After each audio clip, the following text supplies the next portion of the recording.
Next, we'll look at how images are displayed on TV and video screens. How this is done will actually determine how the images are captured, too. A video camera takes a number of pictures per second in order to capture motion. It could be 24 or 30 or 60 depending on the system you're using. Each picture is scanned into dots called pixels, which stands for picture element. The dots are scanned in lines, and the number of dots on a line is called the resolution. You've probably heard terms like 1080 to refer to high definition television. That's the number of dots on each line. In other words, the resolution of high-definition television. There are two types of this scanning. There's progressive scanning, where each line is scanned in order. There's also interlaced scanning, where every other line is scanned, and then the ones that were skipped are scanned. In other words, all the odd-numbered lines are scanned, then all the even-numbered lines are scanned. Interlace is the way that TV originally did it, so it's still around today. And sometimes you have to convert from interlace to progressive, and that process is called de-interlacing. Each pixel that the picture gets scanned into has 3 subpixels, one each for red, green, and blue.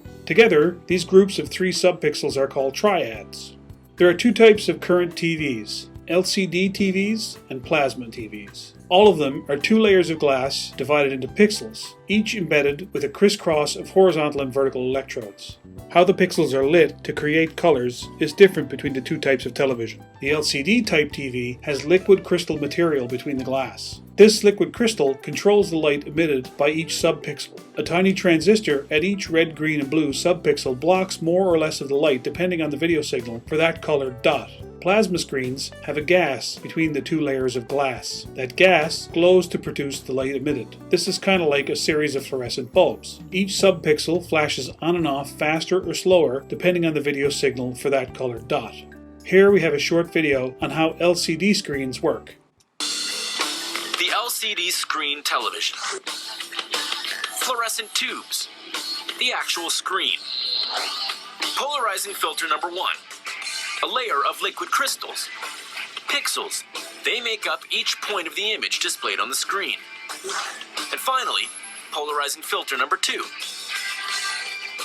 When the television is on, light from the tubes flow through the screen toward the viewer. The pixels color the light, like so many tiny pieces of stained glass. Each pixel is made up of 3 subpixels, a red one, a green one, and a blue one.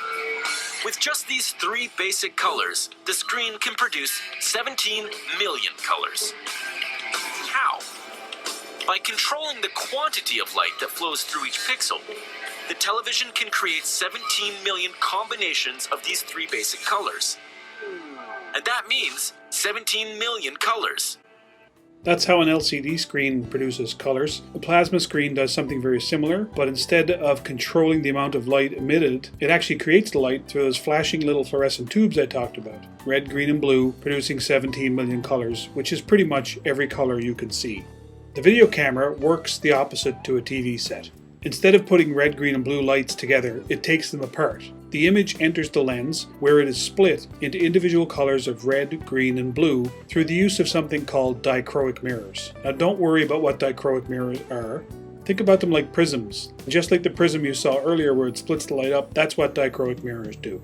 This creates 3 images, one for each color. The individual color images are sent to 3 separate pickup devices, one CCD or CMOS sensor for each color. Each sensor scans its own image, creating the 3 components of the triads for each pixel. The resulting 3 signals together are known as the RGB signal. Here's a simple example. When you see this house, you see it as a collection of primaries, secondaries, and white. But that's not how a video camera sees it. The red sensor only sees those areas that have red in them. It sees none of the blue or the green areas. It sees the chimney because it's red. It sees the doorstep because it's red. It sees the shutters and the window over the door because they're yellow, which is a secondary of red and green. It also sees the door and the eave because they're white, and white has red, green, and blue in it.